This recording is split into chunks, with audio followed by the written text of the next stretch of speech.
Hi, I'm Cherokee, And I'm Christie. and we're here to talk about My Family Compass by Anne Stone. This book was very deep and a little on the heavy side, but Yes. very, very interesting. And full of hope, right? Yes, Especially near the end. It was beautiful how she brought us through this incredible struggle.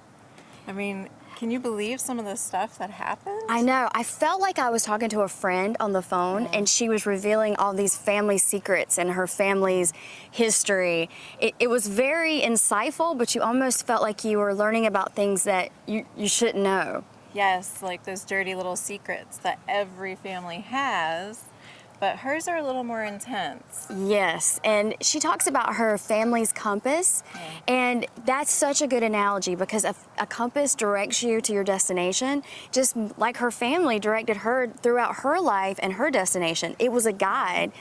And a guide, though, that can be changed. Right. Like she decided, even though she went through a lot of struggles in her life, that, you know what, this isn't what I want for my children. Right. She took that baggage, that emotional baggage, and turned it around, to actually help her through life instead of bring her down.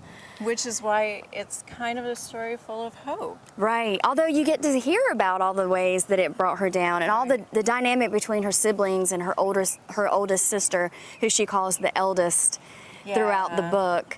And her mother, they had a lot of issues and a lot of trying times that they had to get through. And, even though the family was broken up through death and many issues. Right, because her parents did stay married. Right, they did stay married, but there was deaths. And then there was emotional deaths. Yeah. Situations that were much like a death. But I really feel like she's teaching all of us how we can change our family's compass, right? Yes. So, for instance, I have 2 children, and through this book, it's made me think about my own childhood and what my parents have instilled in me, and am I giving my children those same patterns, or do I choose to break them? Right. Yeah, I'm very close to my mom. I don't have children, but I love my mom and I love my family and my dad, and they've programmed me to be who I am today. So you can relate to that on that level, that that the things that happened to her throughout her life made her who she was. And even though it was sad, she was able to move past it. Yeah, move past it and make something, work for her later in life, although it is sad to know that she had to come so far to get there. This book, I really feel like, would be great for the majority of America.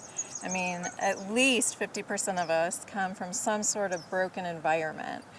Even if our parents are still together, right? We have something from our past that's still haunting us. Yes, she quoted a lot of people in the book, and my favorite quote was Maya Angelou, where she said, you can't change your past, but you can change how you view it. Yes. And I think that sums up the book totally. Beautifully. Yes. I agree. How she completely changed, her whole viewpoint and made it actually a good story. And she happy broke ending. that cycle. Yes. It's beautiful. So I'm Cherokee. And I'm Christie, and the book we're discussing is My Family Compass, and you can learn more about the book at myfamilycompass.com. And remember, there's a third S on the word compass. Yes.